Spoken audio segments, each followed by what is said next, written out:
The sky's the limit. It delivers a full promise of VR. We announced our joining of the Made for Meta program. It expands our addressable market by 6 million users immediately. Now we're ready to expand internationally. We announced our first international expansion for the consumer product to Europe. We have a strong IP portfolio, 25 patents, 5 more pending. The advantage we have is that our story is actually very simple. Here's our product, it's an awesome technology, it's in the market, people are using it every day. Gaming, well, that's scaling, that's growing. And in defense, people can make the leap that, okay, yeah, for defense, what an incredible capability.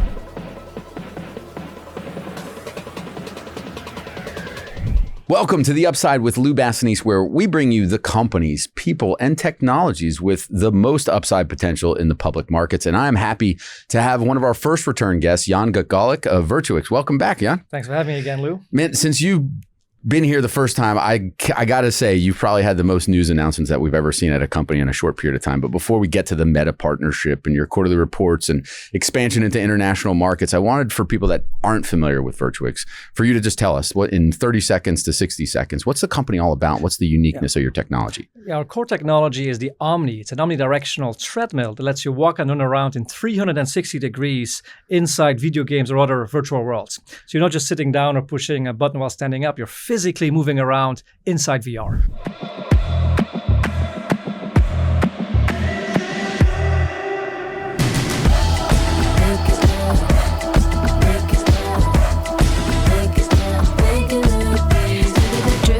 That swagger that get us, but I'm low key, I'll make it look easy.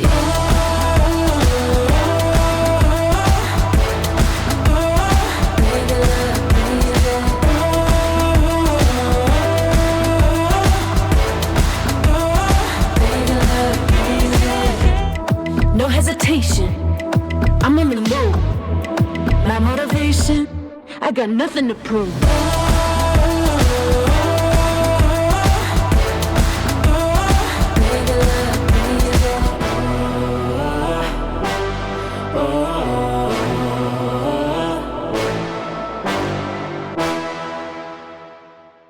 So this is actually taking esports and turning it into a sport, if you will, for the first time, right? Yeah, gaming, but also other applications other than entertainment, for example, enterprise and defense. Right. But it adds the movement component to virtual reality. So let's talk about quarterly results, because that's always what moves things on Wall Street. You're a newly public company, just reported your first results as a public company. Why don't you run through the highlights and how investors should think about that in terms of where you're at in scaling this business? Yeah, well, we're growing. We reported 41% year-over-year growth for the 9 months ended 12/31. Okay. Mainly driven by our consumer business. We're ready to scale that business. We have production capacity in place to produce 3,000 units a month. That's $100 million in annual revenue potential. So We're ready to scale the consumer business. And then we pair that high volume consumer business with high value enterprise and defense contracts. Okay. Where we announced some initial traction in the defense space. Units purchased by West Point, the U.S. Military Academy, U.S. Air Force Academy, Yokota Air Force Base. Some initial traction in the defense space for our virtual terrain walk system. So consumer and defense, that's our main focus. Yeah, so I think the defense is so interesting because that is kind of a one-to-many, right? They start with testing and then they order a handful and then it scales very quickly. Yeah. You recently had an announcement too about in the defense training area. Why don't we talk about that for the simulations and explain those applications? Yeah. We use AI-driven 3D reconstruction to very quickly recreate a real-world location, turn it into a photorealistic virtual replica. Thanks to new AI-powered techniques like Gaussian splatting, we can now quickly make high-fidelity digital twins of the real world using, for example, drone footage. It's 1 p.m. We're here at a training center in Austin, Texas. We're going to be capturing a scan with our 360-degree LiDAR scanner attached to this drone. All right, it's 1:30 now. We got the data that we need. It took about 20 minutes to capture. Now let's load it onto the computer. It's 3 p.m. We're back at the office. The environment is ready. From start to finish, this whole process took about 2 hours. Think about applications like virtual tourism, industrial training, or mission planning and rehearsal for defense and law enforcement. Within hours, using AI-driven 3D reconstruction. So how long, think about before AI, how long would this task take? Many weeks, months, really? Very time-consuming, very expensive. Using cameras and 3D vision, like lasering and stuff? Or back then, you had to really designed and created in a gaming engine. Now we use 360-degree camera footage. Could be drone footage or a handheld. Okay. And that camera footage, we turn that into a 3D virtual world that you can walk around in. Photorealistic, beautiful world. How are you going to walk around in that? With our technology. With your and you can do that within hours. Within hours. So, I mean, conceivably, if I daydream a little bit here, we're in a new conflict because we seem to keep getting in conflicts and we're doing surveillance. We can take some footage and photos or on the ground, and then you can turn that into a training simulation within hours. That's right. And it's our virtual terrain walk system with the slogan, walk the terrain before you fight on it. Let warfighters explore the battlefield before we put boots on the ground. So they get immersed in this virtual environment, looks like the real world, and they can walk around in that. Get a sense of space, of distance, spatial awareness. And it's an incredible capability that the military does not have today. It's really groundbreaking. So talk to us about this first penetration into that market, the recent announcement. What was that in relation to the defense simulation? Yeah, initial test units purchased by some of these departments that I mentioned, West Point and others. We're pursuing more adoption there with various projects and initiatives we have in the works. We'll announce those soon. Okay. As we, in parallel, pursue the bigger, government contracts, defense contracts. That's really where the big ticket is. Yeah, absolutely. So let's flip back over to the consumer side, because you also had a recent announcement made for Meta, right? Getting into the Meta ecosystem, which I've famously said Mark Zuckerberg, spent a lot of capital there with not much return on it. You guys haven't spent $40-50 billion yet on the metaverse, but what are you doing in relation with Meta? Yeah, we announced our joining of the Made for Meta program, and it's their official certified partnership program. It makes our product, the Omni and Omni One, compatible with the Meta Quest headsets and games. So there's 20 million headsets sold to date. Yeah. By recent estimates, over 6 million active Quest users. Now, for the first time, those users can buy our products and use it with their existing VR headset. So it's kind of a seamless merger and compatibility between them now. Yeah, and it expands our addressable market by 6 million users immediately that can use it and buy our product. So it's a great boost for us to keep growing our consumer business. Yeah. So again, I said at the outset here that you just keep having news announcements. So another one that really struck my interest was the humanoid robot partnership with UCF. Talk to me about that, because this is an area that the likes of Elon Musk is predicting is going to be a gigantic market. The analysts over at Morgan Stanley think it's a multi-billion-dollar market in years.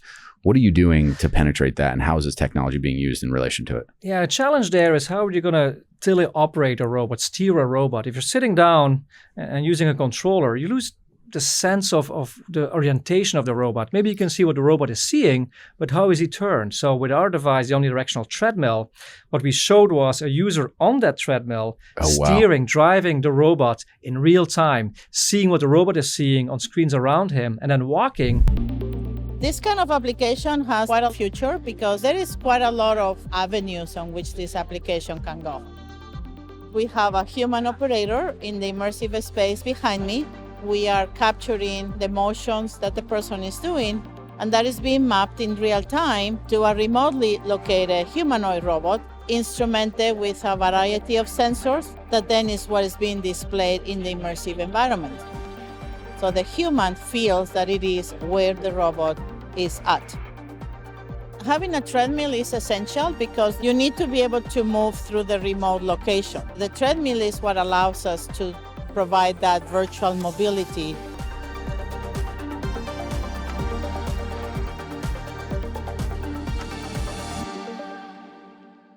And the robots mimics that walking in real time, walking around. So is it more for training the robots, or is it for controlling them maybe in a defense and military application? Yeah, it's both. It's teleoperation of robots, could even be in defense, or collecting the movement data needed to train the robots. Those are both good applications. And then where does that turn into revenue potentially? Who are the potential partners that you could work with in that space? Yeah. We partnered also, for example, with another company, 1HMX, that adds a glove. Here in the US, potential customers are Tesla, Aptronic. And also we have a big Asia presence with our team there, our office there. In Asia, humanoid robots are, 10x bigger than what it is in the US. So especially in Asia, there's a big market for And is that because they started early? Because I have an adopted daughter from South Korea, and we went there, almost 9 years ago. And you go into fast food convenience stores, and there's no one that's waiting the counter. It's just all robotic, touch screen. So they've adopted technology forward. So have they been working on humanoid robots much earlier than domestic companies? And are you seeing that is a unique opportunity there because of it?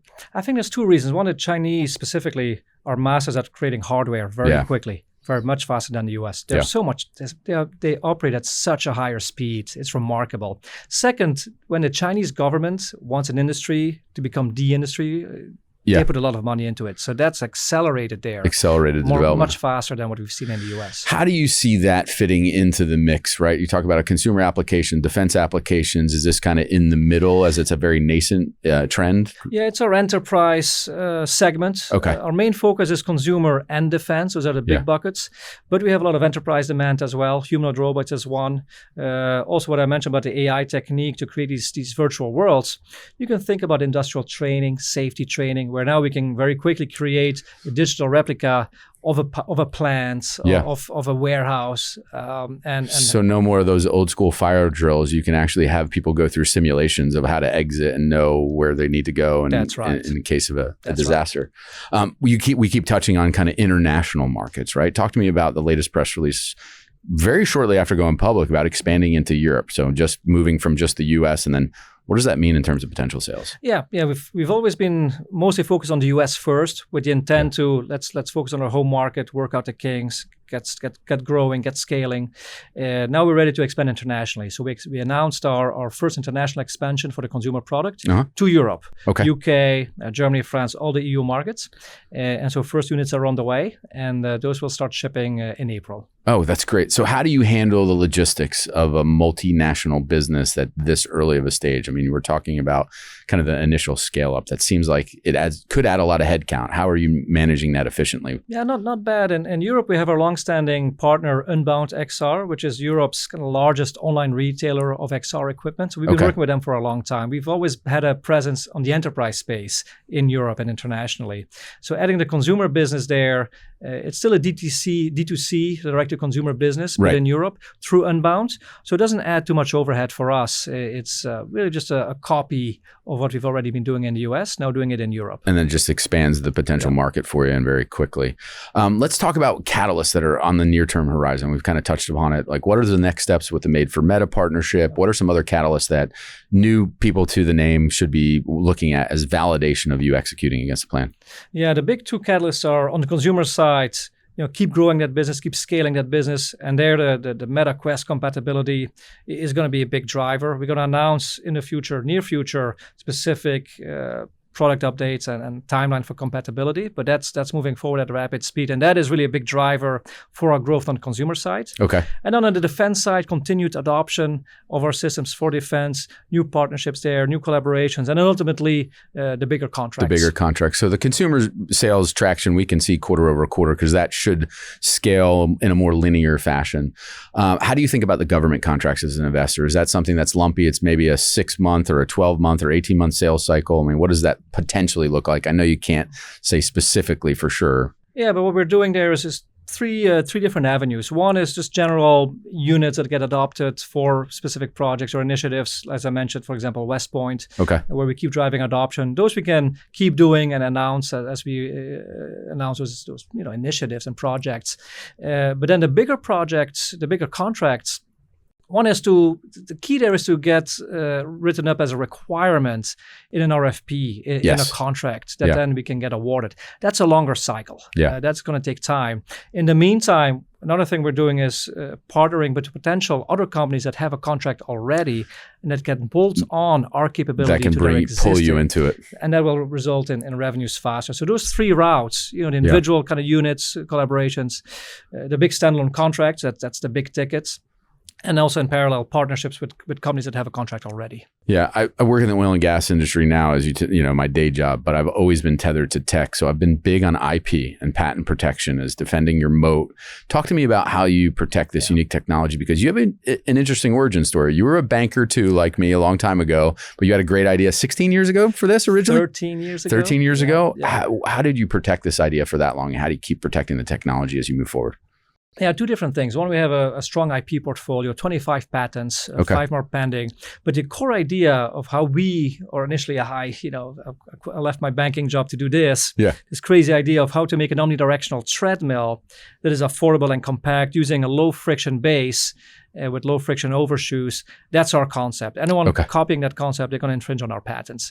And there's not that many other ways you can make an omnidirectional treadmill without creating a massive contraption that is very expensive. So that's one, the patent portfolio. And two is, what we do is not simple. It's not just a simple widget. The hardware is complicated, plastics, metals, fabrics, electronics, but then motion tracking the movements, then integrating that into content. So it's a vertically integrated system. Yeah. Look, it took us 10 years and $50 million. So this tech stack's not indifferent to humanoid robots, where there's multiple components from sensing and processing. And I think people think it's much simpler than that. So you have a competitive advantage just being first mover and having figured this all out. Yeah, it cost us $50 million in 10 years to get to this point. So anyone who wants to copy us, I say good luck. Yeah, go. And then the last part is to manufacture it. Yes. To manufacture something like this, not simple. It's not just let's go to a contract manufacturer, have them make it. No, we have our own supply chain. It's a big project. And you said, remind me again, you can do 3,000 units a month? Right. And where is that being produced? Overseas. Okay. China and Taiwan. Yeah. So you've got the manufacturing ability to scale very quickly. We're ready to scale. We're ready to... What are some other applications you could take this technology into that maybe we haven't seen news announcements yet? Where are some adjacent markets you could expand into? Yeah, we get often asked about healthcare, physical therapy, rehabilitation.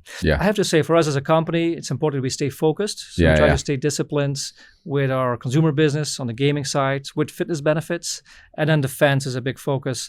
And some of these interesting enterprise markets doesn't take much of our time. The product is available, is ready, so it doesn't take much focus away.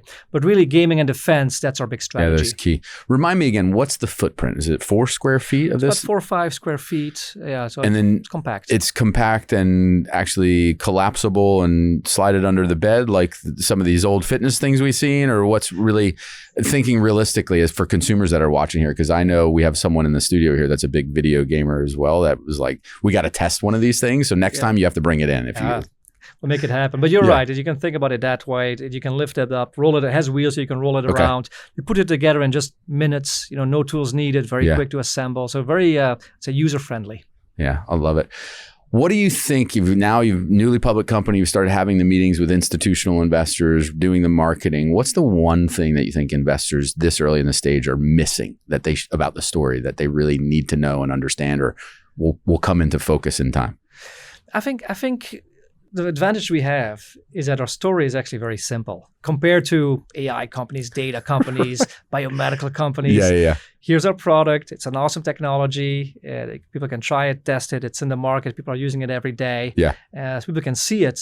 And then in gaming, well, that's scaling, that's growing. We can really point to our achievements there. And in defense, people can make the leap that, for defense, what an incredible capability. Yeah. And the excitement and traction there is a good indication of what's coming there. So I think investors get the story and see where this can go. Yeah, they just have to watch the results. Now, I said this in our original interview. This is one of those technologies you see it and you instantly get it, right? Yeah. That's very rare to have that. Is it in any location, like Dave & Buster's or something like that, where people can actually, that are watching this, go, hey, I want to go see this in person before I go buy one, for my home? Yeah, we sold 80 Omni Arena systems. That's our commercial entertainment system to entertainment venues in the US. If you go to our website, virtuix.com, you can click on the Omni Arena section and you get a map of where in the US you can try and play Omni Arena. Maybe for our next interview, we'll have to do it at one of those locations and embarrass me completely by getting in there and getting that video footage. All right, let's fast forward. You have the difficulty of being a public company CEO. It's all execution, right? Those are the risks. And if you're able to execute on all these opportunities in front of you, really, where's the upside for the business? What do you see the potential value here? Gosh, I'm a bit biased, but the sky's the limit. Yeah. There's nothing like our technology. There's nothing like it. The ability to move around, it's incredible. And in a world where we can very quickly create these beautiful VR environments, thanks to that AI-driven 3D reconstruction, it delivers a full promise of VR, the promise VR has always had. Here it is, beautifully rendered VR environments, how are we going to walk around inside those worlds with our technology? There's nothing like it. Yeah, it's definitely a paradigm shift in what people think of VR and how to do it. So I'd love to have you keep coming back as you have important developments to share those with our audience, and just also wish you the best of success with it. Thanks so much, Lou. Thanks Terrific. again.